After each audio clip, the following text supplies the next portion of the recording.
a benefit to you and your business.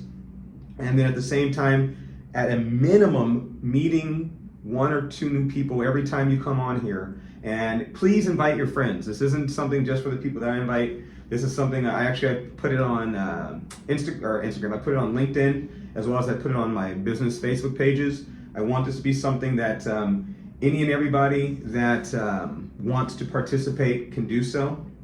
So I'm going to go ahead and jump on in to be responsible of time, and I'm going to speak for a few minutes. Like I said, I'll go over kind of the email that I sent out. If I didn't send you the email, I will send it to you again. And then I'm going to give everybody 2 or 3 minutes to introduce yourself, tell what you do. I have some more people that are going to be coming on here shortly, so I'll just let them in as they come on. But let me go ahead and share my screen. My 2 focal point folks today is I'm going to have Mr. Abu come on. He is my partner from the Urban Leagues Entrepreneurial Community Co-op. Basically, I call it ECCO. I'll let him tell you more about that. He's going to be kind of the main person talking today after I go over kind of the bullet points that I put together.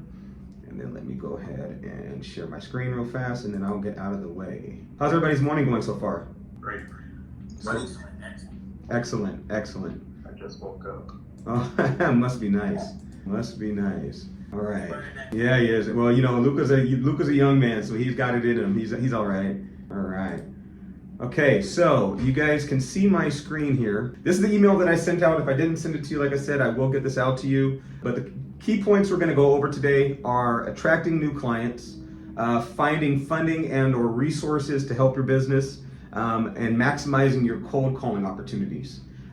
So first and foremost, when it comes to attracting new clients, I won't read it for verbatim, but basically one of the main points when it comes to finding and attracting new clients is to make sure that we market ourselves in a way that people know that we're an expert.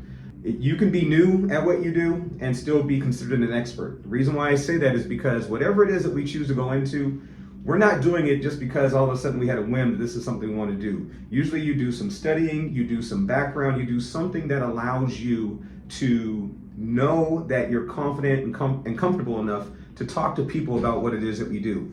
A lot of times we sell ourselves short as far as our business acumen is concerned and our knowledge in the industry that we're in.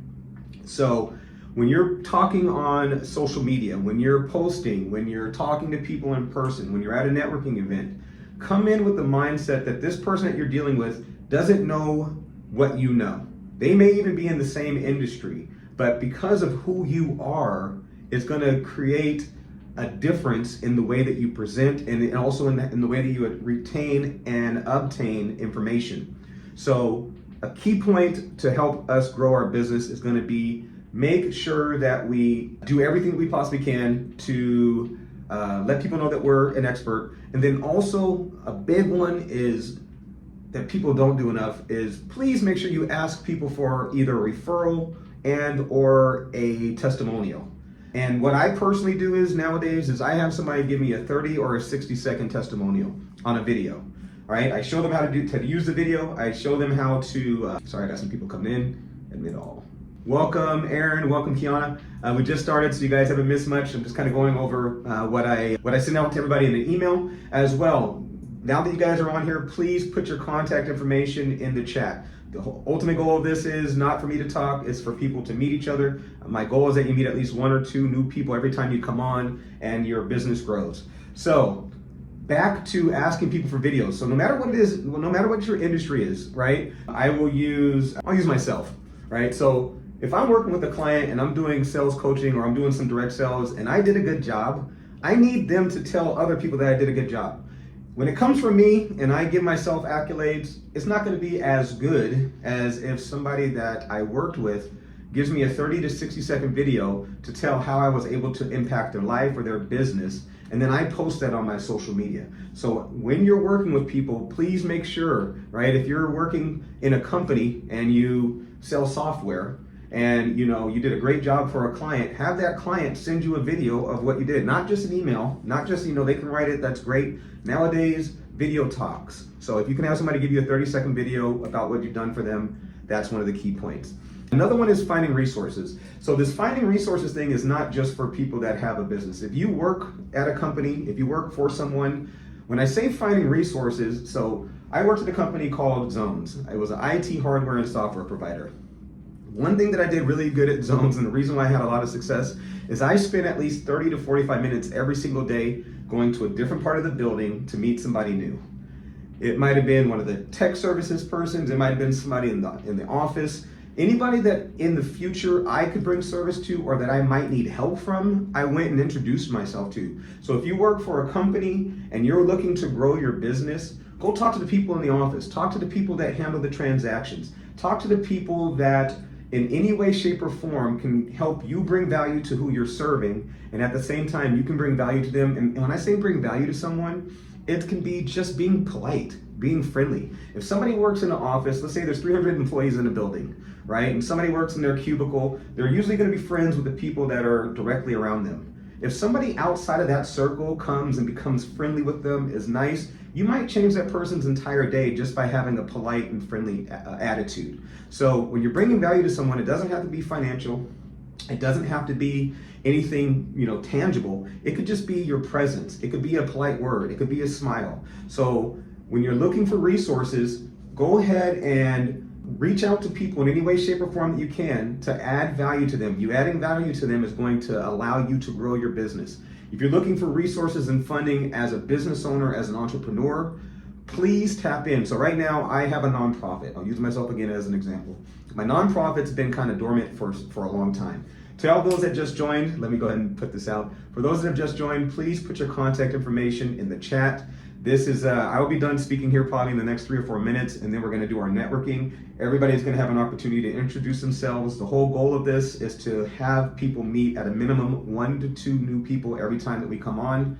Starting next week, we're going to have spotlight partners. So I actually won't be talking or presenting. We'll have somebody else spotlighted and speaking. And so, I'll reach out to everybody and say, hey, would you mind being a speaker and present what your business does and how you bring value? But for now, please put your contact information in the chat.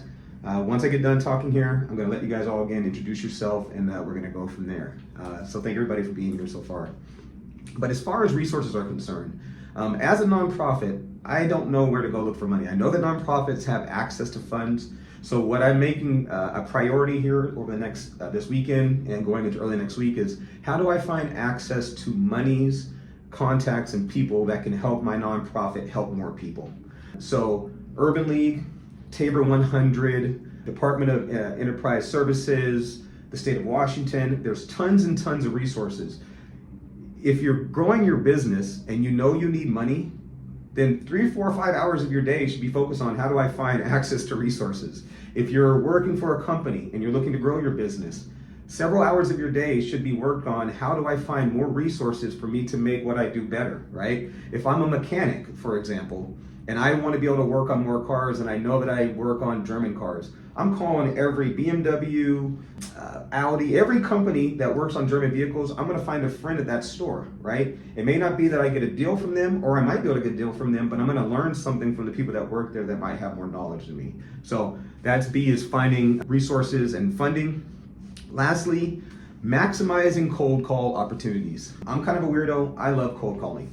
I think cold calling is amazing. I love it because cold calling is the way you make money, right? Referrals are the best way to grow your business. Networking is another great way to grow your business.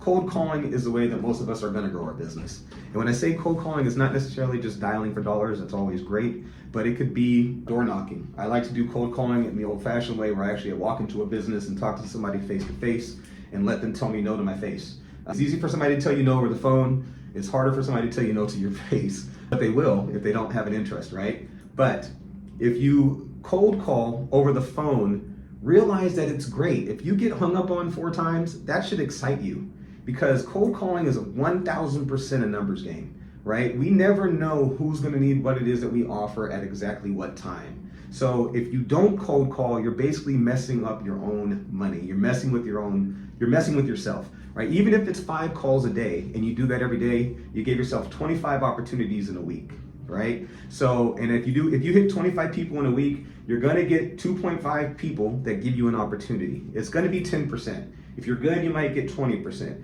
But if you get 2.5 opportunities a week, that's 10 opportunities a month to earn somebody's business. right? And you'll get at least one of them in a month to buy, because it's all a numbers game. So as you're going through the process of growing your business, be it that you work for yourself, be it that you're starting a business, be it that you work for a company, realize that time that you take to make those calls and get frustrated and get pissed off and start to feel bad, that's actually great, because you're getting yourself closer and closer to the opportunities to earn someone's business. And never stop cold calling someone until they tell you to leave them alone. If somebody hangs up on you, they didn't say they weren't interested, that you just caught them at a bad time, right? And I know that sounds crazy, but until somebody personally tells me, stop calling my phone, I'm gonna block you, I'm gonna, report you, whatever it might be, then I'll stop calling. But until they tell me to leave them alone, there's still an opportunity there, because in their mind, they're not saying no. They're basically saying, right now is not the time that I need you, right? So that's just one of the things. And in the email that I sent out, I kind of used, I gave an example of how to also ask for a referral. If you call someone and they say, hey, you know what, I don't really need your services right now, you say, hey, that's totally cool. Here's one thing that I do with people that don't need my services. I like to give you a reward or an incentive if I possibly can. If you know anybody that I might be able to help, that I might be able to speak to, that might be able to use my services, I would love to send you a $50 Visa gift card every time they work with me. You basically don't have to do anything for me. If they say yes, every time they say yes to something that I offer, I'm gonna go ahead and send you a Visa gift card. And I just leave it at that. And I let that kind of marinate in their mind. They're gonna give you a referral. 9 times out of 10, they're gonna at least give you somebody's name. 2 reasons why. Not necessarily for what you're gonna give them, but because they feel like if they give you somebody else's number, you're gonna stop bothering them. So it's kind of a double benefit to that person. So those are the key points that I had for this meeting today. I'm gonna now go around and let everybody introduce yourself. Please take 2 or 3 minutes, tell us who you are and what your business does. I'm gonna start with Abu, because Abu is my partner. So I, back in May, was not really looking to start a business. I was transitioning out of lending, and I was very blessed to come across the Urban League's office on Martin Luther King and Alaska Street, literally by accident. Abu gave me the opportunity to make a good decision. He said, you should at least look at the class and check it out. So I got into the class. It was I'll let him kind of tell a little bit about the class, because they still do them. But this class literally changed my life. When I say it changed my life, it truly changed my life. My business is doing very well. And my buddy Dione, I'm gonna let him introduce himself. He's introduced me to another opportunity as well. It's actually even making my life even sweeter. So things are going great, but Abu and the folks at Urban League were a resource that I tapped into. So Abu, I'm gonna let you start the introduction part if you don't mind. Okay. How you guys doing? First and foremost, man, David, you really are. I'm glad to be able to share this space with you. First and foremost, my name is Abu, business coach. What I primarily do is mainly work one-on-one with clients, providing technical assistance